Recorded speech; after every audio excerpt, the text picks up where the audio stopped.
2 seats over there. Por favor. Thank you.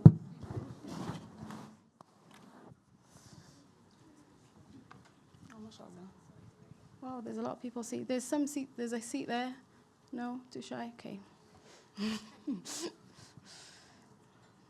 Okay. Assalamu alaikum wa rahmatullahi wa barakatuh. So the weather. Welcome. My name is Hamda. I'll be your host, your introduction this evening. I hope you found the beginning networking session quite well, inshallah. It was intended to sort of loosen you up in preparation for the discussion that we'll have this evening. The agenda is quite loose. Alhamdulillah, it's not loose. There's not much left of the evening, but inshallah it should be very impactful. We have the introduction that will be by myself, and then we'll have the panel discussion, inshallah, with an intended Q&A. We want the panel discussion to be a conversation. Alhamdulillah, I would say it's quite intimate, this setting. So when we have the slide up, inshallah, try and get some questions in early on so we can be able to facilitate the Q&A session towards the end of the conversation. Toilets, in case you were wondering, it's just on my left, but just on that side, and you take a right. And I think we can get started, inshallah. Yeah, we're good, okay. So I'll just go back a slide. It's not a Somalis in Tech event if we don't have this classic mahma. Mahma in Somali, for those who are not Somali, is a proverb, Somali proverb. And this mahma goes, aqol la'an wa ifteen la'an. The absence of knowledge is the absence of light. And I think it's exactly what it says on the tin. But in terms of how you interpret it, you can't really go far without knowledge. You can't shine bright in your future without knowledge. Even within the community, without knowing what the community want, you can't shine bright as community leads. So it's definitely a mahma, a proverb that can be interpreted in very different ways, and also possibly even a mantra of people's lives, alhamdulillah. Why do we exist? So for maybe if you guys have been around since the beginning, we've been around for 5 years, alhamdulillah. It was needed, the space was needed to try and get some light onto, pun intended, light onto the community the community and the needs that are needed. So we know that there are people in tech, we know that there's experience that can be passed on, and we know that the people are ready to take the knowledge on.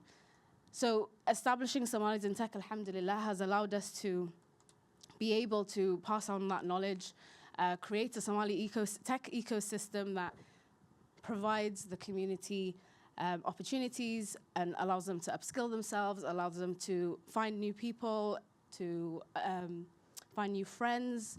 Alhamdulillah, I think it's been a success, personally, I think.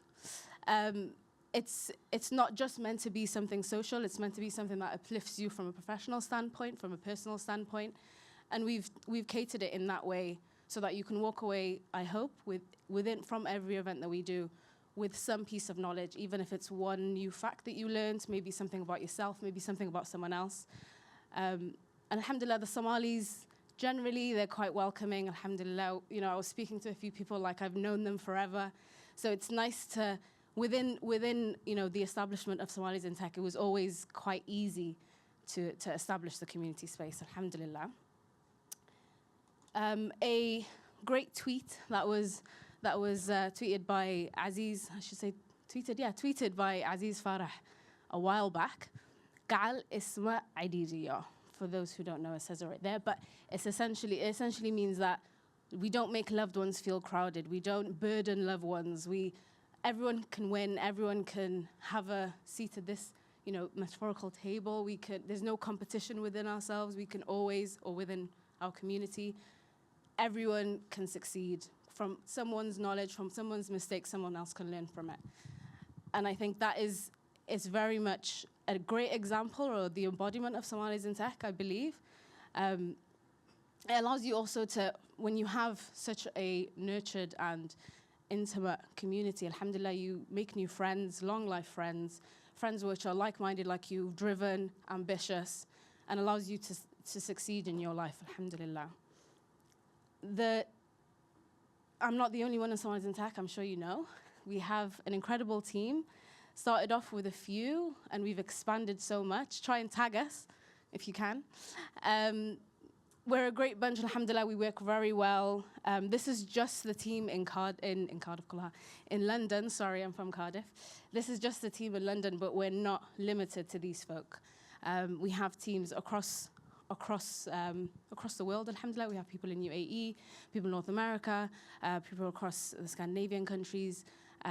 But in London, these folk are the backbone of the events that you do, the workshops that you attend, any messages that you get from the Slack community, any messages that you send to teams@somalisintech.com.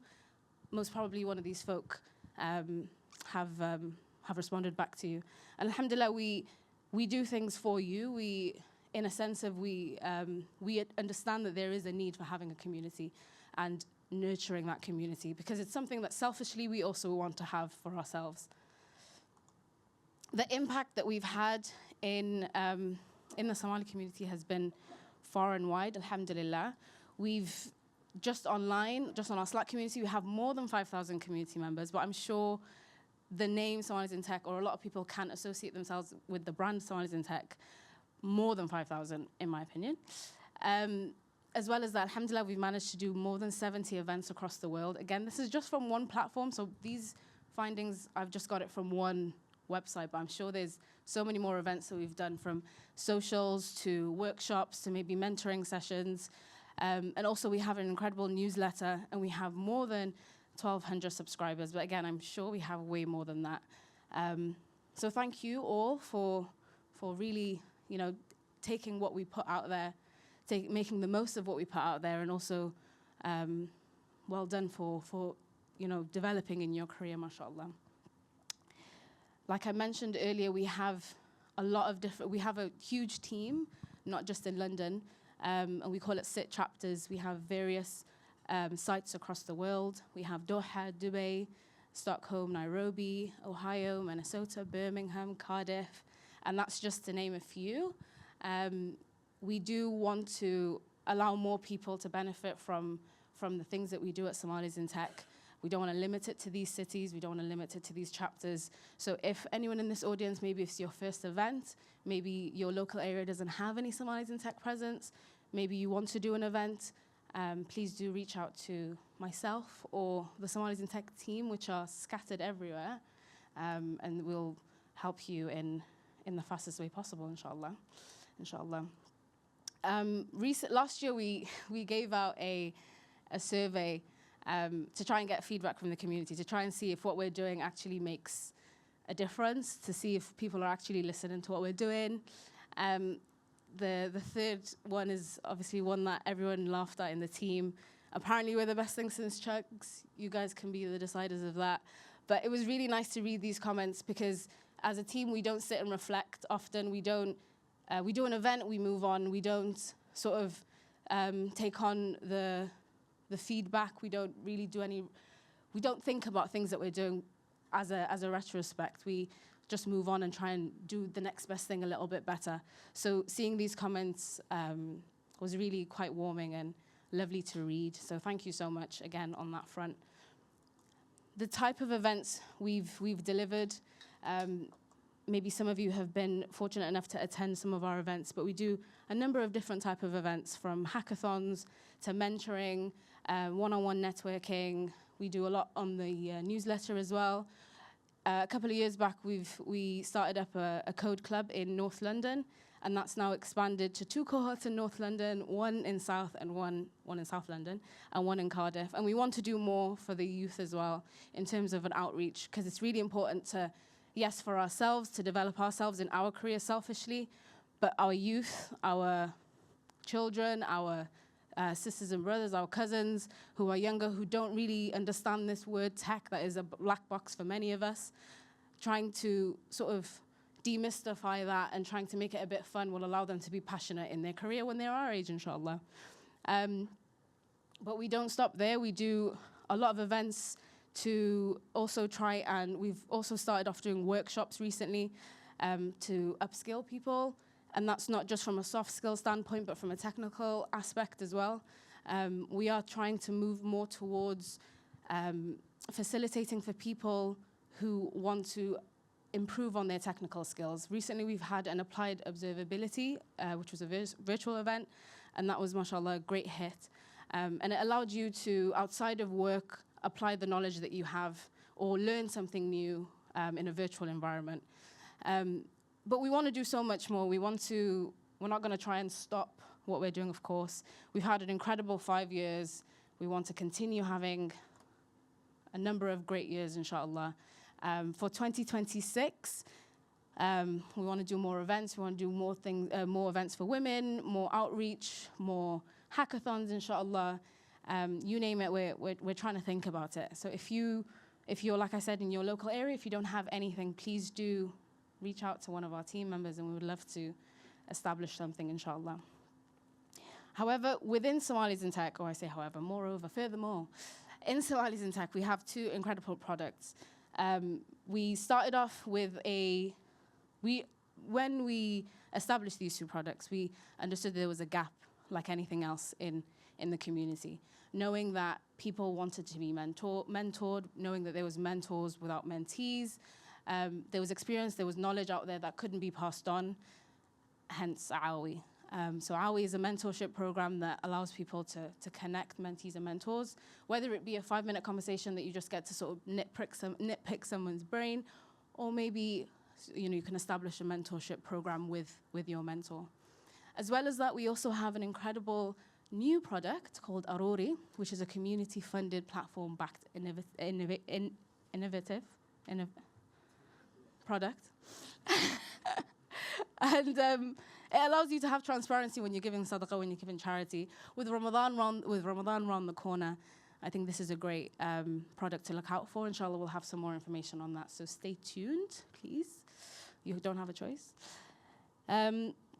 We've also recently partnered up with 15, which is a brand run by a sister that does incredible graphic design on laptop cases, on laptop bags.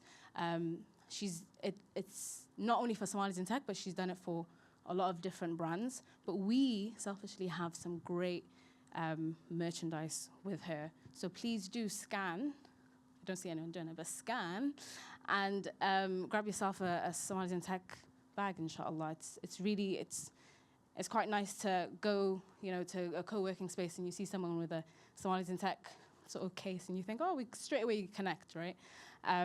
But yeah, shout out to 15 for doing that for us, mashallah. So that's the end of the intro for Somalis in Tech. I've been talking a lot, but in preparation for our panel, I wanted to do a short thought experiment.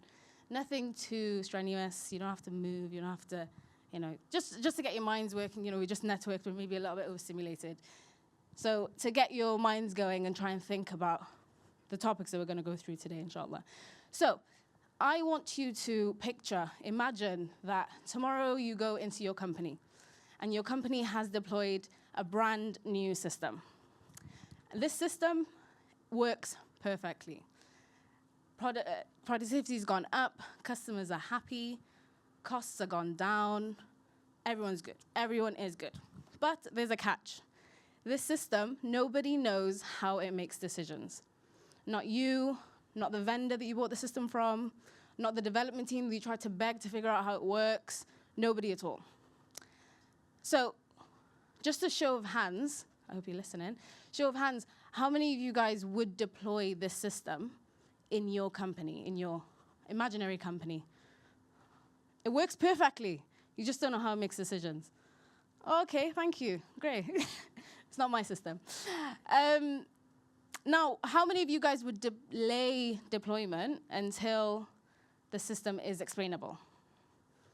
Oh, nice. Okay. Someone said, what? And finally, how many of you guys would deploy the system, but only for certain decisions? Sorry. Some. Murmur. Okay, so let's fast forward a couple of months, maybe 1 quarter, life's good, profits up. Quarter 2, employees get bonuses, you get some houses, life's good. Quarter 3 comes, you come to work, you go into your office, you open your laptop, you get an email. You open your email, it's from your favorite customer, so you're a little bit ecstatic anyway. Q3 is going to be good. You open the email, it's subject, urgent product design. You think, oh, I wonder what this could be. You open it, and essentially the body of the email says, a user has been negatively impacted by the system. And they want an explanation at the soonest of our convenience, basically now, as to how the system works. But most importantly, they want to know in very basic English, like no jargon. They don't care about the faff. Just how does it work? How did it come to this conclusion? So you're panicking. You start sweating. You think, oh, okay, I had 2 great quarters. What am I going to do? Who do I go to? Do you go to your development team? Maybe the development team, you say, okay, can you try and decipher how the hell did it happen? How did it come to this conclusion? Do you go to your product manager and think, how did we sell this? How did we sell this and mask all the greats, all the the secrets, how it made the decision? How did we mask it? Do you go to your shareholders and think, why did we invest in something blindly? Are we that bad of a company? Is that really what we represent? Or do you go to the all-trusted system? The system that had your back the last 2 quarters, the system that allowed you to get all this money, get all the customers coming in through the door. Do you go and ask it, why did you betray me? Do you go figure out do you maybe ask it, why did you make that decision? Now, what we need to remember as a general point, maybe you've picked up on it, is that this system is not a robot. It's not a robot that has emotions or opinions, or it can't judge, it can't think. But this system is a pattern. It's a pattern of our past data. So if our data is good, if our past is good, then the data would be good, then the system will learn good. If our past is messy, then the data would be messy, so the system will learn messy. Same with fair, same with bias. You can use it for all the adjectives under the sun. But essentially, it will do according to what our data is. So knowing that piece of information, we have to ask ourselves, if there's a system that makes decisions, who's responsible for the decision it innately makes at the end? Now, the big reveal, dun, dun, dun. This system is the embodiment of AI, of artificial intelligence. We use it every day. We have it on our phones. Some of us have apps. Some of us can't live without it. Some of us asked us, how can I write this email this morning? It's very, we use it every day. And I'm not shading you guys. I do it too. Low-key, this speech is kind of from ChatGPT itself. But that's okay. We need it. It's valuable. We all know that. But what we need to remember is that technology doesn't remove responsibility. It just makes you forget where the responsibility sits. And that's why discussions like what we're going to have today is really important. Trying to understand explainability, transparency of products, and then tying it with something that you cherish, your company, your idea that you founded. Hopefully that's what we're going to go into. We will be going into aspects like that and other themes in this discussion, and understanding what the intersectionality between AI and entrepreneurship really is. Now, I appreciate maybe everyone in the audience is not in AI, probably not in machine learning, probably not a founder, probably hasn't thought about being a founder. But just like that example, I think everyone can learn something in this discussion, something new. If you don't, come find me, I'll tell you a new fact. But I can guarantee you that you will, inshallah. So without further ado, I will welcome Ismail, Qasim, Khadra, and Adam to stage.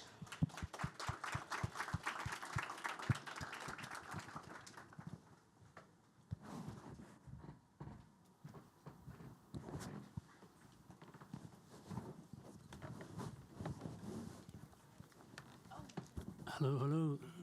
Assalamu alaikum, guys. I really enjoyed that thought exercise, by the way. Can we get another round of applause for Handa? Cool. Assalamu alaikum, everyone. Thank you for being here today. And I'd like to thank Fatia, who has hosted us from Google. And I'd like to introduce myself and my co-host, Adam, and our panelists. So I'm Qadra. I am a data protection technical specialist. And I'm here with my co-host, Adam, who has a product manager background. And so I will introduce our 2 panelists. Qasim Munir is the co-founder of Menza, a Y Combinator-backed company building the 24/7 AI data analyst for businesses. Previously, Qasim found Shortly AI, which he successfully exited to Jasper. With a background in spanning medicine and deep tech, Qasim brings a unique perspective on how AI is reshaping enterprise and decision-making. Please welcome Qasim Munir. Ismail Jailani is a serial entrepreneur and a co-founder of Scoodle, LiveLink AI, and the Y Combinator-backed Brickwise AI. He's built his career at the intersection of education, the creator economy, and AI. From tutoring his way through a debt-free degree at King's College London to building AI-powered companies, Ismail focuses on how technology can scale human potential. Please welcome Ismail Jailani. I'll hand over to Adam to start the first question. Great, guys. We're probably going to just start with some quick kind of opening questions, more around the entrepreneurship, and then we'll kind of lead on more to the AI afterwards. But probably just start with kind of the obvious question, like how did you get into entrepreneurship? Why did you choose the path of entrepreneurship? Tell us a little bit about that, Ismail or Qasim first. It's helpful if I can ask the audience a question to help me answer my own questions. Go ahead. Okay. Just want to know who I'm speaking to. Like, show of hands if you're working in tech in some way, shape, or form. Okay, a lot of you. And then show of hands if you're not in tech but you want to get into tech. Okay, and you're either of those two but you're thinking about being a founder. So you either work in tech or not, but you're really thinking about starting something. Okay, so there's a good mix. The thing about getting into entrepreneurship, I would say, it feels very risky to do it now, but the reality of life is, I think it always gets worse. In that, as you get older, you have more things to risk. It might not feel like that now, but it's just how things are, whether it's, if you're single, you get married. If not, there's kids and there's family commitment and housing and this and that. So I think that's one kind of baseline thing that I had in my mind, which is it's not going to get any less risky. So there's no better time than now. I also think that certain profiles are also just not that employable as individuals. I probably fall into that bracket in just wanting to try new things, build new things. I've been that way for a while. I was the kid in school selling like sweets and all of that. From way back when. So I think I've always just had that from the beginning. So I think those are kind of my initial two thoughts. Yes, so the question is how I got into entrepreneurship, right? As in, like, why did you choose the path of entrepreneurship? Or why did I choose that? Yeah, I mean, it's a very similar question because I don't think I actually chose the path of entrepreneurship. I was studying medicine around a few years ago, and while studying medicine, I'd always, similar to what Ismail said, to be honest, I've always had the personality of building things, selling random things online during my college days, throughout uni. And during my university days, while studying medicine, I just taught myself how to code, and I was just super curious about everything to do with coding, to be honest. I was just super interested in coding. And from that, I would be building a lot of side projects, and it just happened to be that one of those side projects happened to start to get a lot of usage. It started to get people wanting to pay for that side project, and I accidentally became a startup founder. It was almost an accident how I got into entrepreneurship, but like Ismail said, I think it was always something through my personality traits that I feel like I was going into anyways. Interesting. Entrepreneurship is not an easy path. This isn't your current venture is not your first ventures. As you said, you probably started from the playground and then you moved on to building something accidentally, but then now you're kind of actively, onto kind of new products. What is kind of like one hard truth that you wish you knew at the beginning of your kind of entrepreneurship journey that you wish someone told you before you dedicated years to this, to your ventures? I can start because the first thing that comes to my mind when you say that is I feel like I'm still very, very early in my entrepreneurship journey, if you want to call it that. So I feel like I almost don't have an answer. I don't know, and maybe that's the answer. It's knowing how much I don't know. And, the outcome of that is just always asking people. Like Ismail, I ask him a lot for a lot of things, a lot of advice, a lot of questions. And through that, like, there's so much to learn. I think that's probably what comes to my mind. No? Can't exactly say I know something now, can I?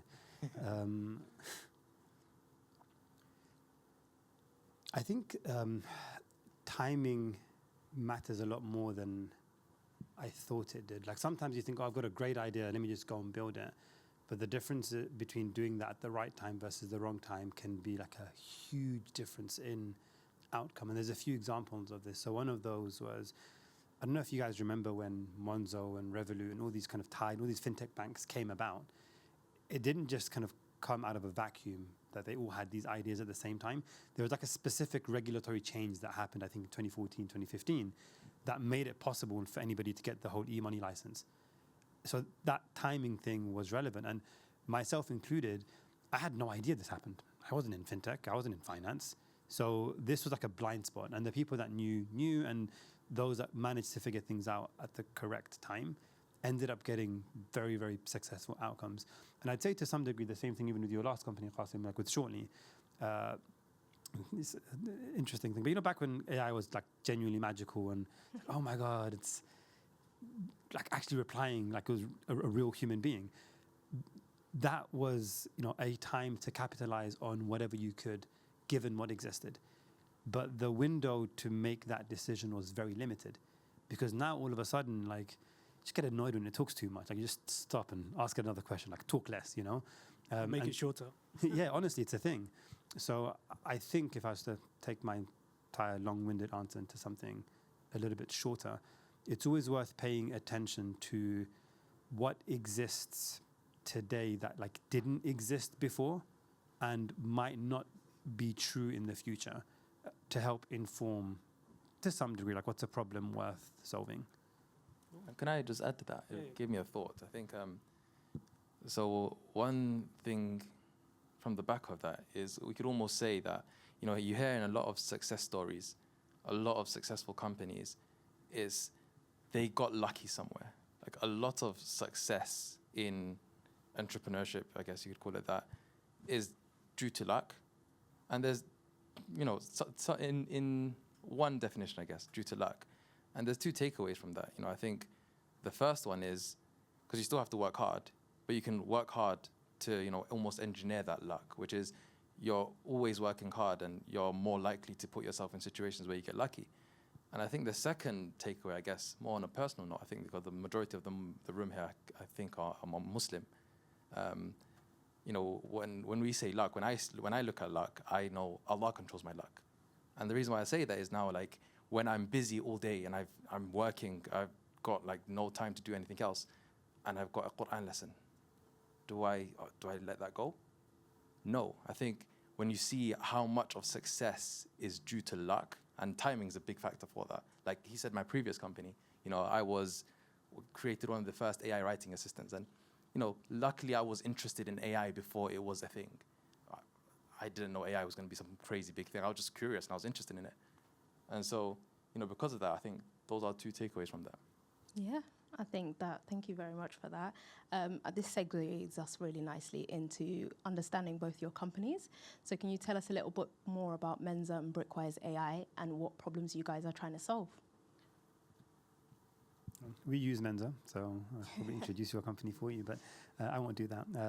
Brickwise is an AI property manager. So if you're an estate agent managing a few hundred or a few thousand properties, you can plug us into your system. It will take all the phone calls, reply to the messages, emails, WhatsApps. If it can't help you fix the issue on the spot, it will reach out to the maintenance person automatically, manage the scheduling until the issue itself is repaired. So it's very much what you would hire a property manager for. The AI can now do that work. And in a similar note, Mensa is an AI data analyst. So companies will connect all their data sources to Mensa. So that could be, their database, their Shopify if they own a online shop, and we get all their data all in one place, and we give them an AI data analyst where anyone in the team who's technical or non-technical can ask any question, as complex or as simple as it may be, and it will respond. And it also works 24/7 whilst they are sleeping to look for insights that could be valuable to the business. Yeah, and can you briefly explain how that sort of idea came about, your thinking sort of process to the audience today? Okay, it might be a long answer, I guess. So like I said, I've always been super interested in AI. Like in 2017, I remember on my way to uni, I'd be watching like lectures on how AI works and machine learning works, and just super curious about that. And so, after I finished with my first company, I was thinking about what I wanted to do next. And the first thing I wanted to do was follow my curiosity. And for me, it was, we have this technology that, it gets a bit controversial, but I'll skip all of that, but this technology that can reason almost. And I wanted to create something using this technology that could be very valuable and perform valuable tasks. And it just happened to be that data was one of the first things which I thought would make sense to start in. And also in my previous company, some of the best decisions I've made came from analyzing data and, actioning the analysis on that, as well as sometimes speaking to this guy. He's quite useful. But because of that, that's where I thought, AI data analyst would be the first place I wanted to start.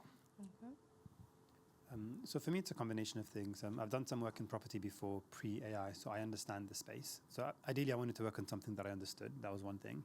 The timing thing that I mentioned. So there's specific things, both in terms of voice technology and the ability to understand large contexts of information to get to the right answer quickly, just wasn't possible to this extent, last year, the year before that. So those are two things. And then the third is more of a, if done well, like my archetype, ideal type of company, if I could build one, is one that operates like a CRM, like a Salesforce or a HubSpot. Because if it works, a big chunk of the company will use that thing multiple times per day. And that is a very hard thing to replace. I'm pretty sure every one of your organizations, for those of you that are working, there's something that's used every day that's going nowhere. Even if a quicker, cheaper, better version comes out, the cost of change is really high. So I wanted something that can replicate that to the best extent possible. So combining kind of those three things for me, the property manager role within the property management kind of ecosystem, it does that because it involves the tenant, and then it involves the property manager themselves and the landlord and the maintenance person. And if it's a big enough organization, the finance team, everybody's kind of involved in getting something done. And so if we can automate that flow, it kind of ticks that requirement for me, which is you're going to build something that is deeply depended on by the people that are involved in the organization. Because, coming back to this idea of defensibility, and what if somebody does come along, and it's going to happen for us, for you, people are going to try and solve similar problems. But if you can build quick enough and integrate deep enough, your defensibility is not, in my view anyway, just a technical one. There's an actual commercial constraint because the cost of change is quite high. Interesting. And I was going to say as well, a big part of your story for both your companies is the fact that it came out of Y Combinator. For people that are not familiar with Y Combinator, it's essentially kind of the world's most leading accelerator program where the brightest minds come together. And either do they bring a problem statement, an idea, or oftentimes the team will meet another co-founder there, and then they would work on an idea, or is it the process where you have to pitch an idea? Maybe you can tell us a little bit more about that. But essentially, both of these ideas have come out of Y Combinator. Maybe you can tell us a little bit more about what was the process for applying for Y Combinator, your experience there, and any lessons that you got from the mentors. Qasim? Yes. So the process of applying to Y Combinator is pretty simple. They have this this online application form, and it's not like the other accelerators where they give you a problem to work on. You have to describe what you're currently working on, and they accept people from all sorts of stages, whether that's if you just have an idea, if you have a company, if you have a company and you have revenue, they accept all sorts. And so Yeah, the application process is pretty straightforward. You know, you fill out an application form online, you have an interview, which is around a 10-minute call, and then you're accepted or rejected. What was the second part of the question? Kind of any advice that you got from there, any kind of quotes? Obviously, yes. you're with a lot of other founders. You're taken around with different mentors, the founders of Monzo, etc., the partners. Yeah. So first thing I would say is Y Combinator is great. Not just the accelerator, but all the content they have online. Like right now, any one of you can go online. They have this startup school. They have a startup content library where you can just learn a lot about startups. And I remember I did a lot of this when I was in uni. Like again, throughout my commute, I learned a lot of things in my commute. But throughout my commute, like I'd watch a lot of Y Combinator videos. I'd read a lot of essays on like Paul Graham, the founder of Y Combinator, has a bunch of essays he writes online related to startups. So, and they teach you a lot of things regarding starting a company. So I'd recommend everyone do that. But in terms of the actual accelerator, so I did Y Combinator in 2023. It was quite a long time ago, and I think I would probably say I did it a little bit too early. So I did Y Combinator when I just barely had an idea. You know, it was after I finished my first startup and I was wondering what I wanted to do next.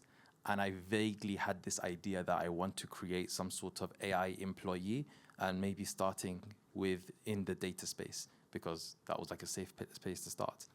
And so, you know, like I said, there's companies of all different stages in Y Combinator. But I feel like for me, I was a bit early. What you would do, we'd move to San Francisco for 3 months and we'd meet with our partners every 2 weeks, right? I forgot. I did it last quarter and I forgot as well. Oh. Every 2 weeks, I think you have a group meeting, group office hours is called, where you're in a group with everyone else in your cohort. And, you know, the group partners there, like you mentioned, like the founder of Monzo, we had Michael Seibel, Emmett Share, the founders of Twitch as our group partners. And they were very intense. And so like you'd go there and they grill you about what you're doing, what's your goal for the next 2 weeks. And it's nice. You get this sort of accountability, you know, you're with this group, and if you don't meet your goal, which can be some pretty aggressive goals, like you barely have a company and you're trying to sign a contract, an enterprise contract, which is a lot of work, right? So yeah, and you get a lot of advice from them, and the accountability is pretty good. But overall, I think the biggest effect of Y Combinator is that it really accelerates you starting your company. And I think there's a big part of that as well is investment, right? I think that's quite a big part. You don't necessarily have to tell us the ticket. I think the ticket, what is it, $500,000? Okay, yeah. Cool. What's one thing as well, like that YC doesn't prepare you for, that you kind of learn as you were going through it? I think it's less about it not preparing you for it. Like you learn it when you get there, but it's not an obvious thing that you learn before you get in.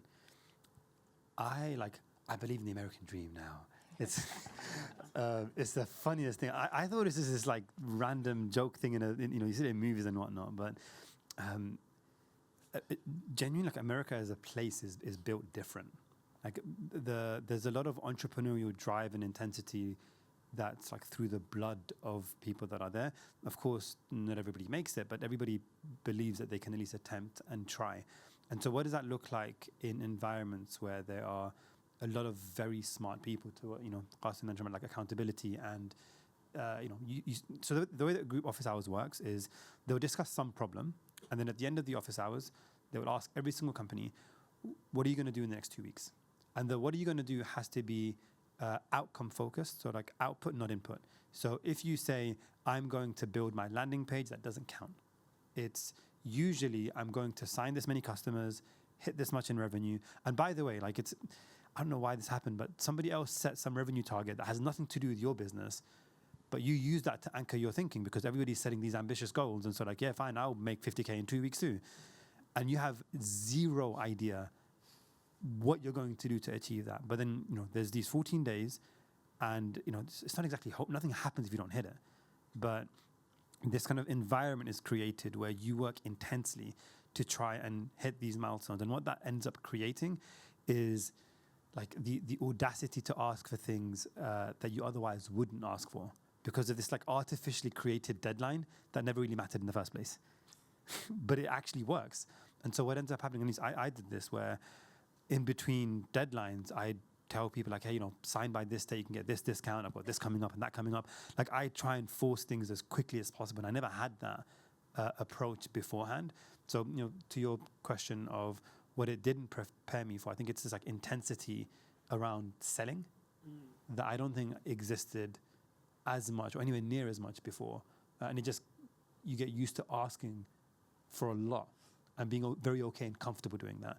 And it's anti probably what is normal in the UK to ask and to be comfortable asking and to ask for, going back, I'm sure you've seen a ton of these, but people were signing huge contracts with no products.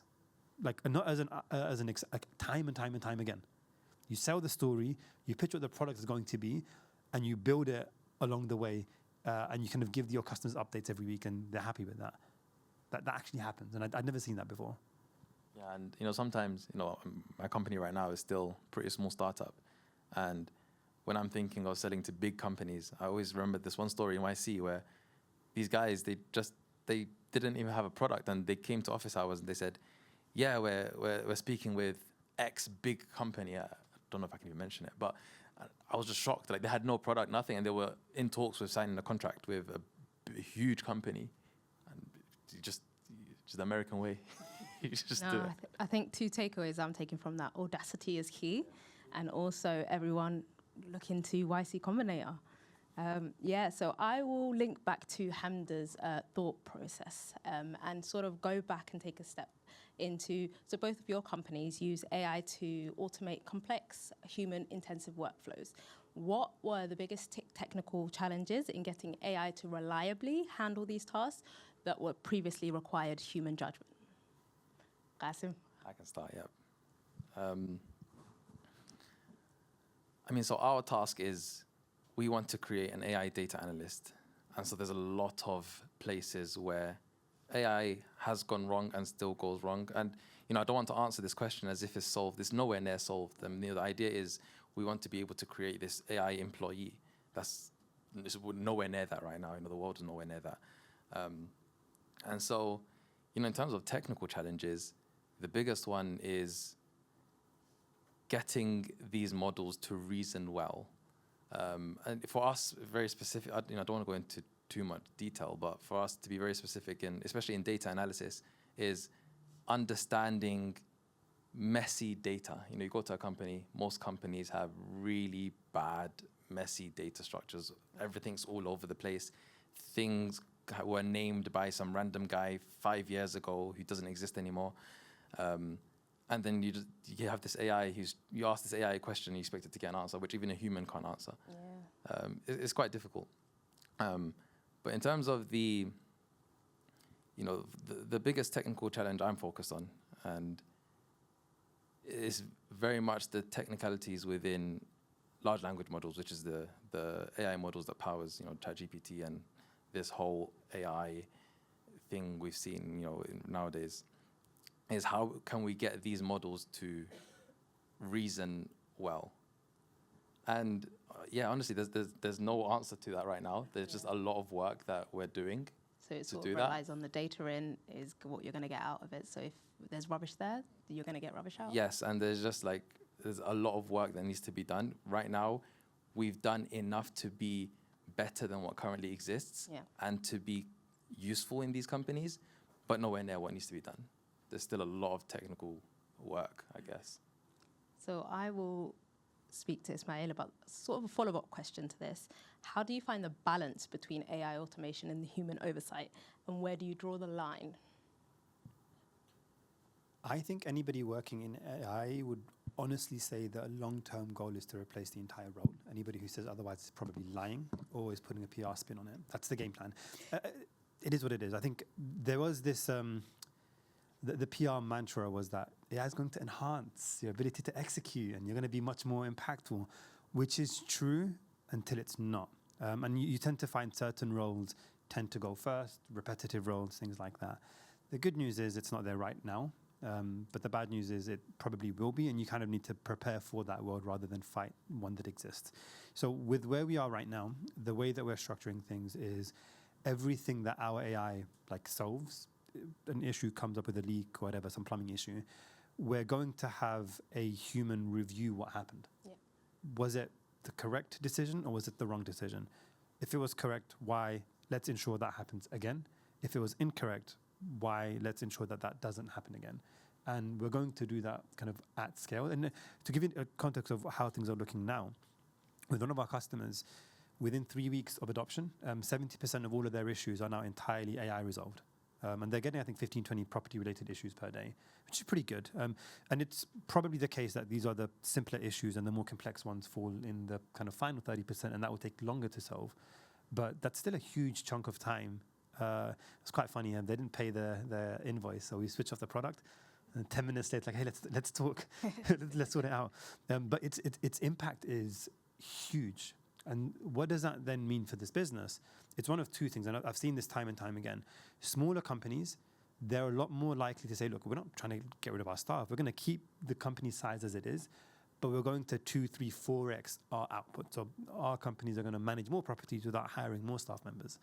But the larger companies, they've already got the distribution and the scale, and they're thinking much more from the lens of, actually, hold on a minute, do I need this many staff members to achieve the same outcome? And that's why you're seeing now, with big tech, there's tens of thousands of really smart people. It's just about making things, more efficient. So my thing is that there is a balance now because it's needed, not because it's wanted. Prepare for a world that assumes that AI is going to do far more than you think it's going to do, and position yourself in that world and kind of see where you fit and how you can maximize your ability to provide value in that world. Yeah, and I think a good thing with me is there is the world of AI governance, guys. So if you want to look into that, she's looking out these for guys herself. can be policed. Talk to Khadra about that. Kind of moving on more to your product decisions at your companies, right? AI isn't free, right? There is computation cost. Every time you run a large language model, and it has after a task is using AI. How do you kind of find that balance when you're kind of, instead of making kind of extra AI features that are running up different costs, but then rather focusing more on user value, because often I've heard that AI can be a very loud solution and often applied to problems that are not that loud. So yeah, how do you kind of make your product decisions within your company? I think what Ismail just said when you mentioned how many hours you are saving your customers is a good kind of little math equation to do here. Like, for example,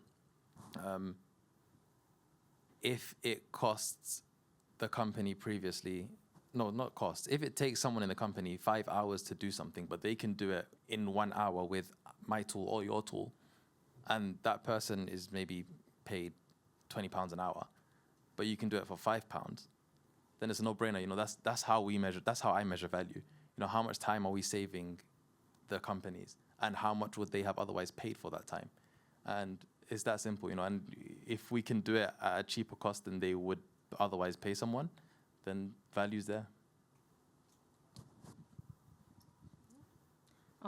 So that's great. Let me move. I think this would be a good time to just let the audience know that you can submit your questions if you have any at the moment through the Slido. Okay, I will move on to the next question.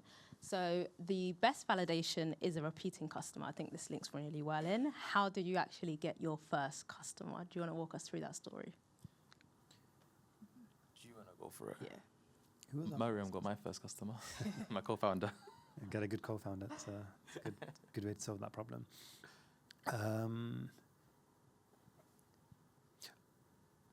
Our first customer was somebody from my network. I just reached out to people that were working in property until one of them said, "Yeah, I'm happy to try this thing out." Our first customer that was completely disconnected from anybody that I knew. What I had, which I think is a very powerful marketing thing, I'd recommend you guys try this out if you haven't already and you're selling to companies. I set up a LinkedIn automation where I would send out messages to people in the property space in San Francisco, which is where I was at the time. And I'd filter for a certain size of organization where it's 1 to 20 people, so I can get to the decision maker. They can make decisions quickly. They're active on LinkedIn because I want to make sure they see my message. And the message was, hey, we just got into YC, Airbnb's first investor, to automate stuff in property management. Are you up for a free lunch just so I can hear your biggest problems? And that was it. And that worked out quite well. I think I spoke to, in person, probably 5 in every 100 messages that went out, and 25 in every 100 actually replied to my message, which sounds like a big number, but bear in mind that these 100 messages were just happening behind the scenes. I wasn't actively doing that. So to get a conversion rate of 5 in-person meetings out of 100 is very, very good. And so I had a bunch of these, just discovery, where are you at? Somewhere in commercial real estate. And it's quite far removed, but let's see what we can do. And then one of them was a customer in San Jose, and it was a perfect fit. They had a team of 7. They were looking to spend an extra 100K in new salary because they really wanted to grow. They had 150 units, all of that kind of thing. And so we did the math that he just mentioned earlier, just that at slightly larger scale. So we went through with every employee to work out, how much time are you spending on doing this? And how about you? And how about you? And how about you? Then we sat down with the managing director and we said, hey, how much are you paying these guys? Oh, it's this money. And I think that amount is about 100K. So we were if we did that for 23K, how does that sound? It sounds great if it works. And so we ended up structuring a pilot, which look, we'll spend 2 months, we'll build this out with you, and we'll measure it. If it works, great, we'll continue. And if it doesn't, that's our bad, we'll step back. And so that was kind of the kind of first real, no one that I knew story for kind of getting our first customer. Awesome. And in terms of our first customer, so I said my co-founder is the one that found our first customer. A lot of the time, I was spending most of my time during those days just coding. But what she did was, once we built something, the idea is once you've got something that solves a problem for a certain, type of person, go to where that person lives, go to where that person hangs out. And so my co-founder, initially we were starting off selling to consumer brands. We were focused on consumer brands because they had the problem the most. And, my co-founder would go to a bunch of different conferences, would go to a bunch of different meetups where the decision makers of these companies would also be. And was just like you said, networking. And it was through her network that she built where we got our first customer. Yeah, and I think this shows the importance of networking. So really great that we saw everyone networking today. I'll just ask some Mensa-related questions. So sort of, how do you communicate the value proposition to customers who might be skeptical about AI replacing their analytical workflows? Oh, this is an interesting one because very early on we started to have these conversations with these kinds of people, which you'd probably be the actual data analysts who would be doing the work, and they would be skeptical because, as you imagine, it's literally what they do. So you kind of expect that. And what we just learned was don't speak to them. And we went to the people who had the problem of they couldn't write SQL. They couldn't write, they weren't technical enough to write code to get insights from their data.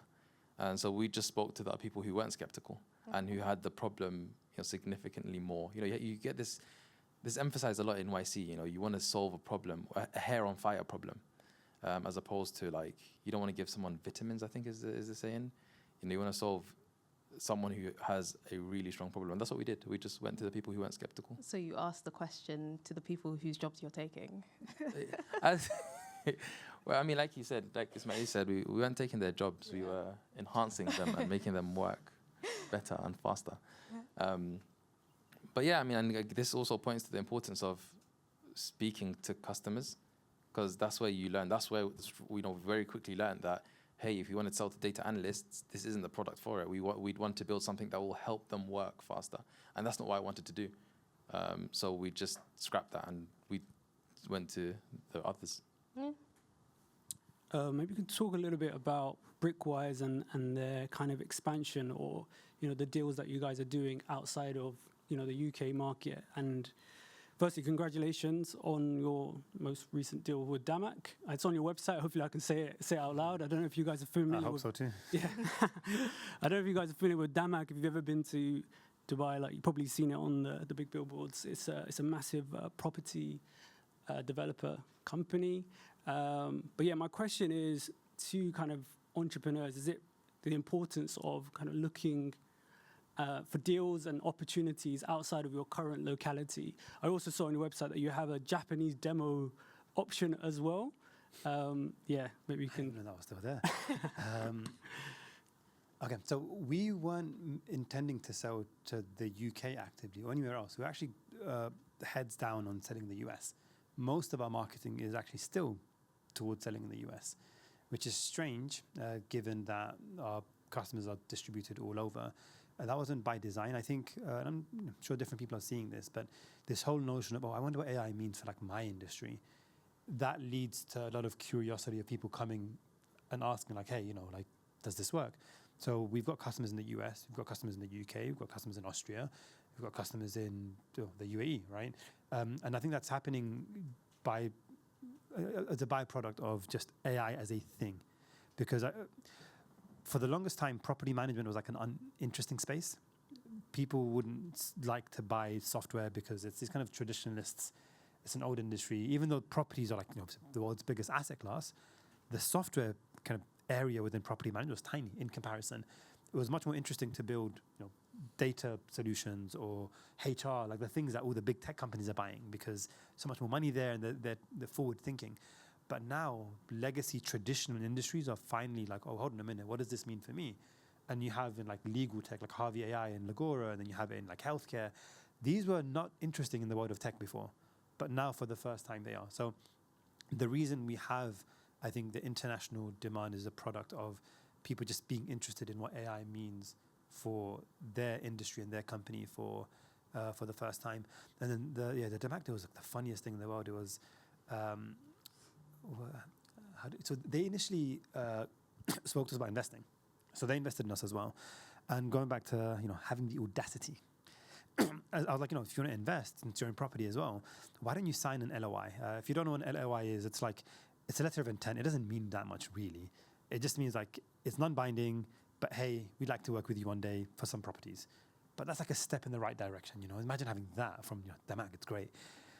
And back to having the audacity, once we agreed the terms of the LOI, this was on WhatsApp. That's how business is done in the Middle East. I was like, hey, why don't you just, I don't know why I thought this would matter. Like, if we give you a discount, do you want to just turn this into a real sales agreement? That's what it was. And I was like, what discount did you have in mind? And I swear to God, I was making up the numbers. I was used to pricing our product for like 150 units, 300, and these guys were like 20,000. I didn't know what it was worth. And I made up the numbers on the spot. Because this WhatsApp conversation, by the way, was the day before demo day. Like the time difference between San Francisco and the UAE is 12 hours. So it was like 2 a.m., 3 a.m., and the pitch was like 10 hours away. But they were awake, I was awake, let's just get this out of the way.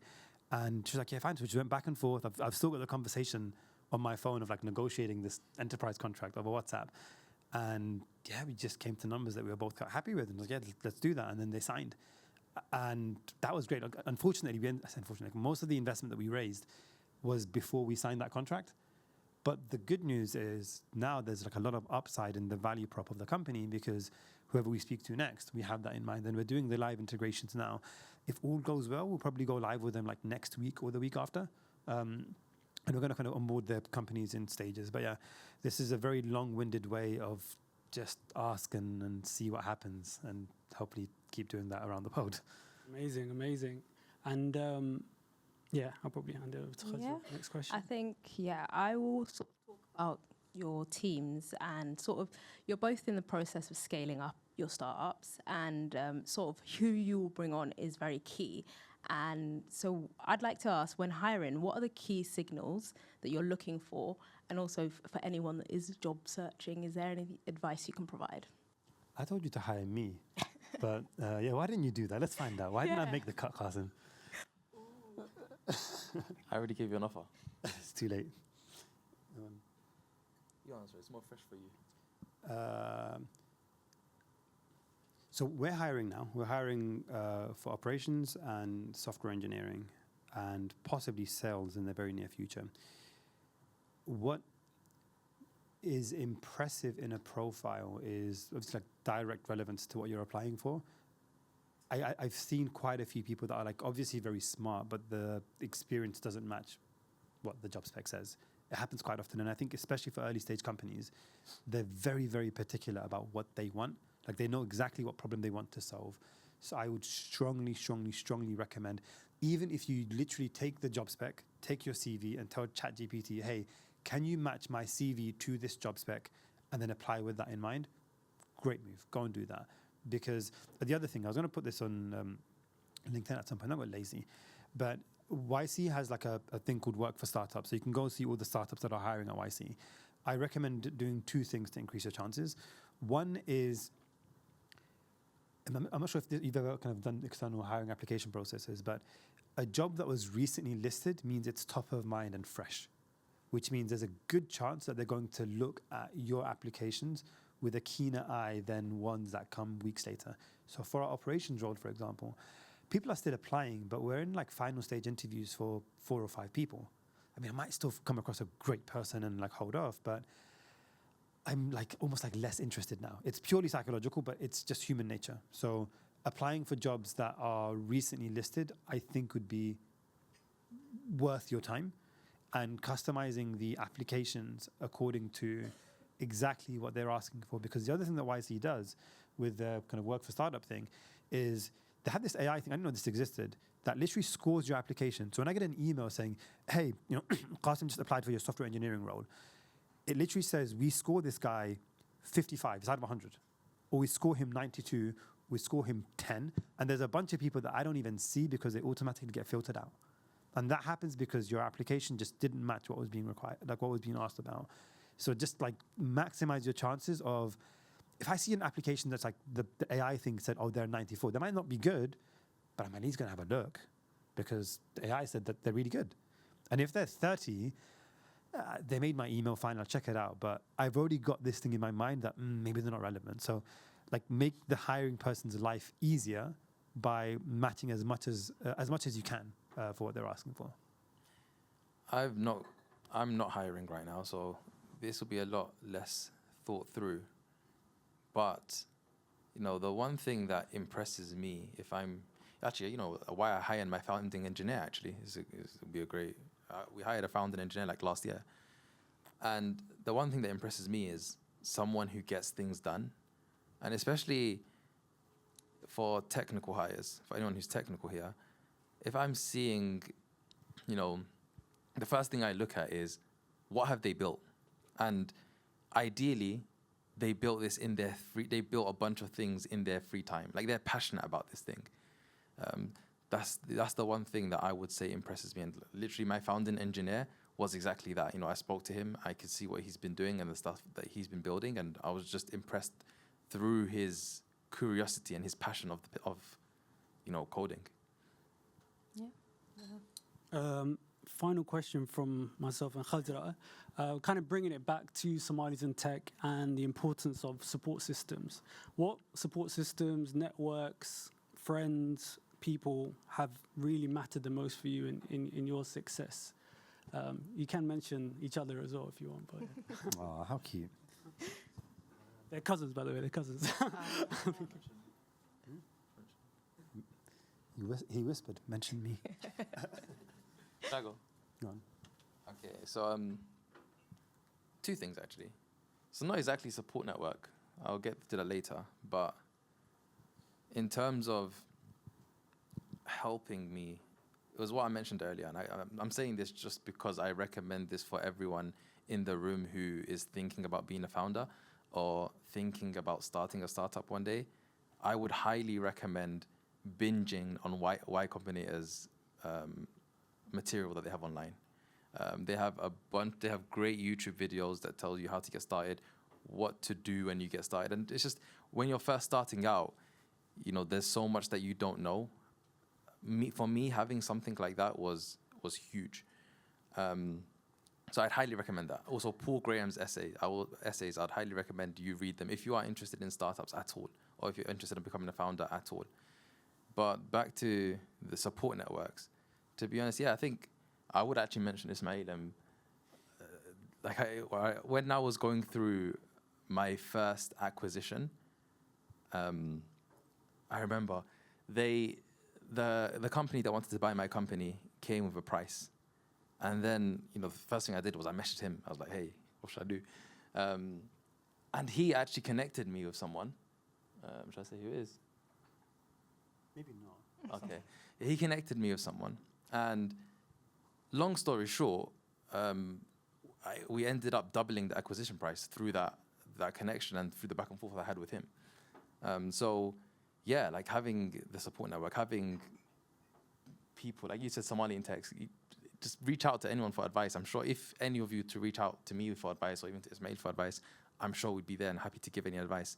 So communities like this will be extremely valuable. I think take as much as you can from them. And like what I said, my first question, there's so much I don't know and there's so much I've learned just through asking people. You'd be surprised how happy people are to help. Just ask. I think that links really back to audacity is key. If you don't ask, you don't get. And we've got a number of questions from the audience. I'll go back to you, Qasim, because there was a question. You mentioned your co-founder, and there was a question here about, let me just find it. How did you go about finding a co-founder with a complementary set of skills to you? Oh, very interesting. So the way I met my co-founder was when I was working on my first company. I went to King's University, and they had this entrepreneurship kind of program one summer. And with my first company, I was part of this program for a summer, and they gave us an intern. And so my current co-founder was actually an intern I had. And again, back to what I said of what impresses me was when she was working, I guess, for me as my intern, I was really impressed by just how she got things done. She just got a lot of things done, and she was very competent in that regard. And just by coincidence, we do have very, I guess, matching, different qualities.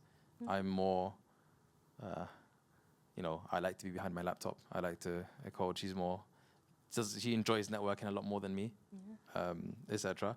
So, when I was looking for a co-founder, it was literally the case of, who's one of the smartest people I know that would match my skill sets, and it ended up being her. So I just reached out and said, hey, do you want to start? Mm-hmm. I think that's good set of skills to talk about.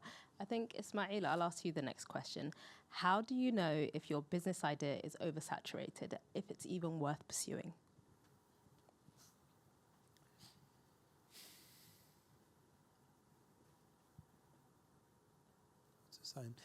You probably don't know.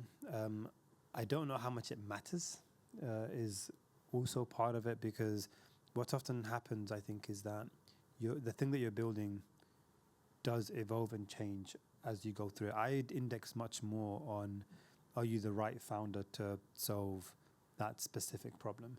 So, I don't know, if the co-founder of Uber was to come back again and start a self-driving car Uber alternative, sounds like a pretty good founder to solve that problem, right? Despite how saturated the market is, it's a great founder to fix that.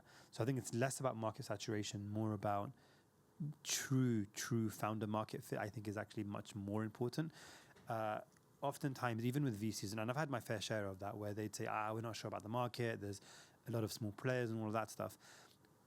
Most fund rejections, and this is me speaking, having been in this position of being rejected from the funds, are different ways of saying that I don't know if you are good enough as a founder to solve this specific problem. Can you beat the competition? They exist. Are you the person to solve that? So I think, the saturation thing isn't the be-all, end-all. I think what matters much more is, are you actually the right person to solve the problem? And if you are, you need to come up with non-obvious reasons for why that is. So, it's not always useful to say that, you worked at Google for a year or two in marketing, therefore you're perfectly placed to build a marketing startup. Quite a few people have worked in marketing at a lot of great companies. That's not a non-obvious insight. Yeah. Non-obvious is either you've I don't know, got some pattern, you've worked like many, many years in that space specifically, or you've got the ability to attract certain talent that nobody else has, or you know what beats everything, just traction. If you double in growth or even like 30-40% month over month growth sustained for 6-7 months, that's great too. So whatever you lack sometimes in pure and obvious founder credentials, you can make up for in other things, but you need to be very clear that you're making up for it. There's a gap that you have to fill, and it's worth being aware of that. Okay.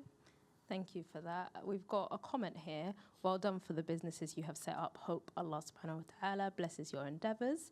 And then a follow-on question.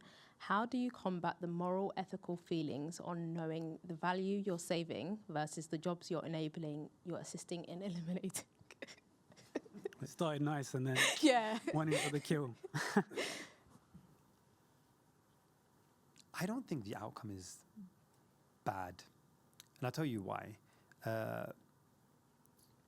You know the whole back in the days, Thatcher and the miners and all of that. Actually, let's scrap that. I feel like we can unanimously agree if London Underground was automated, the world would be a better place, right? Kind of, because it's the whole thing of like, you know, the strikes and this and that. There's an outcome where sometimes there is a greater good, but the cost of that greater good can be extremely visible. The kind of coal miner example is one where it was actually better by and large for society, for, you know, things not to be powered that way, but the cost of that was there was a segment of society that I think ultimately had to suffer quite a lot. I do think that there is genuine merit and value in facilitating some notion of retraining and developing and allowing a world that allows, you know, those that are going to be most impacted to continue to be a valuable member of society. And I think not doing that has a high cost. Reform's existence, I think, is one of those examples of high cost where people that don't have a sense of purpose, income, all of that, you know, find somebody to blame, right? So I think there's value in that, but I don't think it's necessarily a bad thing that AI is going to come and make things more valuable for society as a whole. I just think that the arguably loud minority, we should, to the best extent possible, facilitate development to allow them to continue to contribute to the world. Yeah. I think you can also say that like AI is coming regardless if you like it or not. Let us be the ones that are building it. Let us be the ones that are in that room as opposed to just everyone else. Yeah. I think this question is for you, Qasim.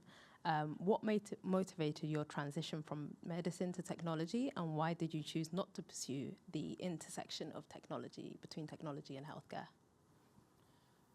So it was more the case, you know, whilst I was studying medicine, I loved medicine. I enjoyed medicine.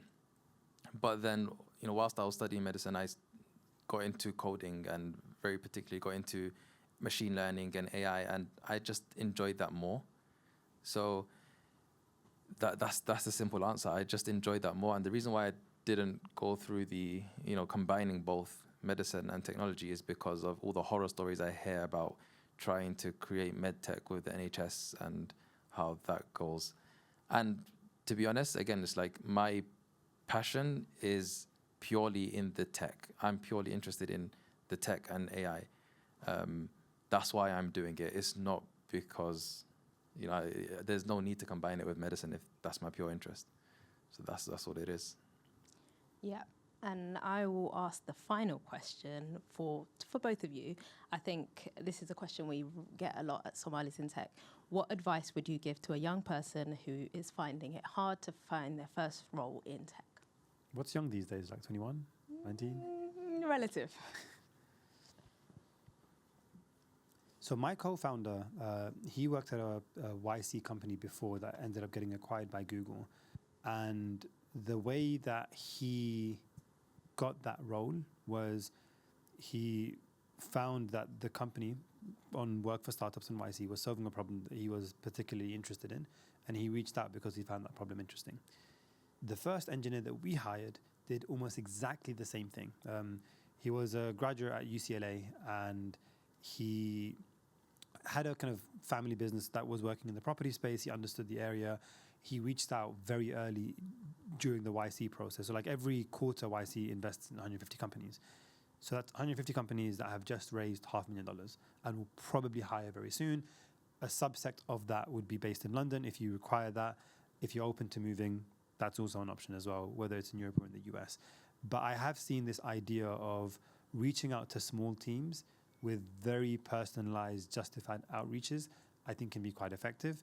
I don't think it's a bad idea to, especially if you're young, to propose even the notion of working without pay for a month. I think that's completely okay.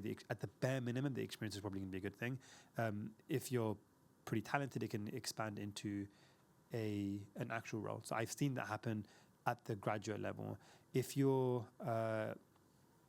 younger than that, like I'm probably not in this audience, and like you're doing your GCSEs or whatever, getting like a week insight here, a week insight there, that should really just be like start throwing the nepotism card amongst this group. Like if you guys have companies, just shadow somebody, like I'll give you a week here, like facilitate that, make that happen.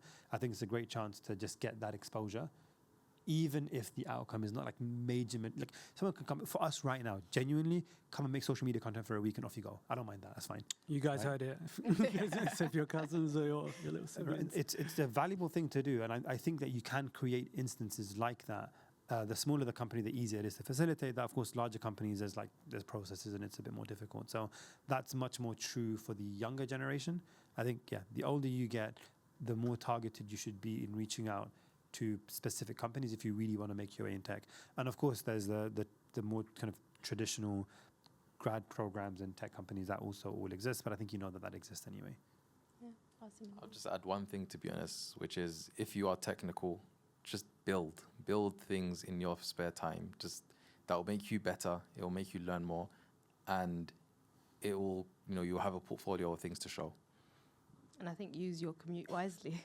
Yes. Is another one. Yeah. And that is the conclusion of our panel discussion. If you guys can give them a round of applause.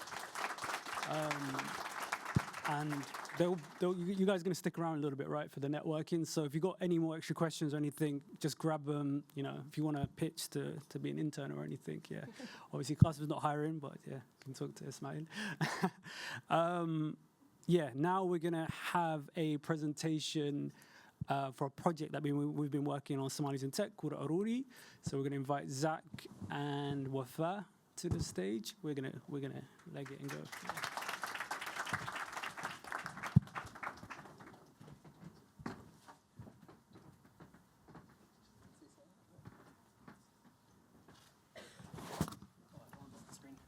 Probably just stand for this one. Assalamu alaikum wa rahmatullahi wa barakatuh. My name is Zakaria, part of the SIT team and also part of Aruri. And we have Wafa alongside me. You want to introduce yourself? Hello, hi, I'm Wafa, and the product designer for Aruri. Amazing. Okay, so Aruri, we've been working on something special. You've probably heard about it, but this is Aruri. Actually, let's go back.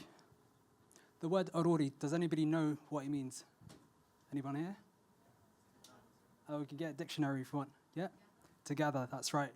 And if you see on the top right corner over there, you can see our logo over there. So I've got another game for you. We call this the acacia tree. Do you know what it's called in Somali? Anyone? The acacia tree? So that's our logo over there. It's an acacia tree. Anybody knows what it is called in Somali? Yep, we've got someone over there. Yep, right on the head. It's called Qura. So we're building this community together to fund the future. So what is the problem? Generosity is not the problem. So in our communities, we are known as a giving community. You have your parents asking you, there's a relative back home, they need money. Or there's a disaster that happens back home and there's a GoFundMe that's launched. And we give. But the issue is, it's fragmented. We're given across different platforms and it's not long-term at all. So after the disaster happens, we don't see the impacts and it's really short-term. So what's needed is a scalable model where we can gather the community together and build towards a more sustainable platform. And actually, do you want to come around to that side? Yeah, sure. Yeah, it's probably easier. What else am I missing? So yeah, we've got different emergencies and we're stuck in reaction mode. So you can see these headlines over here. US aid cuts. Even here in the UK, we've got lots of aid cuts happening. And we need a solution to this. Even with what's happening in the US right now, and we need something from our community to combat this, and we have been working on a solution. So we start with trust. So we're working on a vetted project basis. So we look for different projects, and such as different projects on different missions. So that can be your healthcare mission. It can be a mission where it's for livelihood, or it could be for schooling. And that money is funded together, and it's given to the projects on the ground. So it's a community fund. So unlike a GoFundMe, once the target's hit, we still have that fund over here, so we can pull that fund towards a different project. And it's also a transparent tech-first platform. And we've had is Abshir in the room? So Abshir has been working on the tech behind this. And do you want to give a few words? I've got the mic here on the transparency. Just grab the mic. There we go. It was a surprise, but let's give him a round of applause. I want to go on stage. Assalamu alaikum. Yeah, you're a waste man. Why are you bringing me on stage? Yeah, tech. I love tech. Qasim knows, just like Qasim, tech is, I bleed that stuff. I'm not a product speaker. I don't have the gift of the gab. But yes, it is a tech-first product. Transparency from the root. So imagine a platform where, you can see exactly where every single penny that you've ever, given to, where it's gone, like distributed, and actually see the impact. So a lot of times you hear companies talk about ROI, return on investment. Our thing is SROI, which is social return on investment. So think of it like a index fund, but for khair. So you invest your sadaqah, and then that gets distributed across all the different amazing vetted projects out there. And yeah, regarding the tech, yeah, it's pretty cool. So if you do want to kind of hop on board, or you want to kind of take part and be a part of this khair, feel free to reach out, inshallah. Let's give him a round of applause. So yeah, we're building a platform that brings our scattered communities together under one platform, and that is scalable. Whereas on GoFundMe or other platforms, most of the times it struggles to reach around 50K, let's just say. So if we do have a platform like this, it means that we have a big pool, and that can be given to the organizations on the ground, and that means they can plan for bigger projects, more impactful projects, and a more sustainable project. So we have Wafa on my right. So when we can click this video. Doesn't it work? Yeah. Does it work? Or? 1 second. Amazing. So here we've got a demo of the project that we're building, and I'm really excited to share some of the things that we've been working on, including the missions that we have, and the missions that we care about. From there, we're able to show some of the impact that we have and some of the problems that we want to resolve. And from there, you can also see the project details as well, and what it aims to deliver. And you can also contribute directly to the project or to the Aruri pot. And again, the core of Aruri is transparency. So from there, you're able to view the number of active members, and also see the full transparent view of all the payments that have been made. Okay, thank you, Wafa.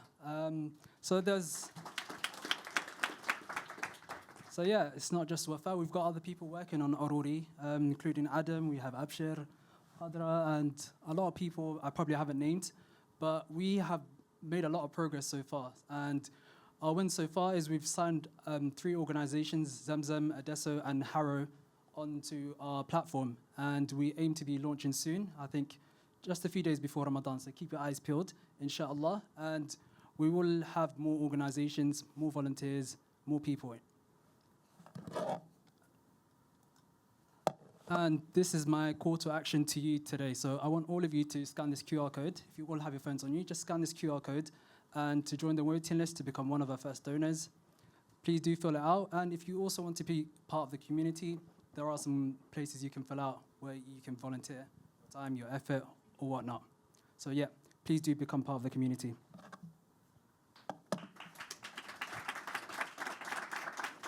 And yeah, you can see some of our team over here. Some of them are missing, but thank you to Adam for that.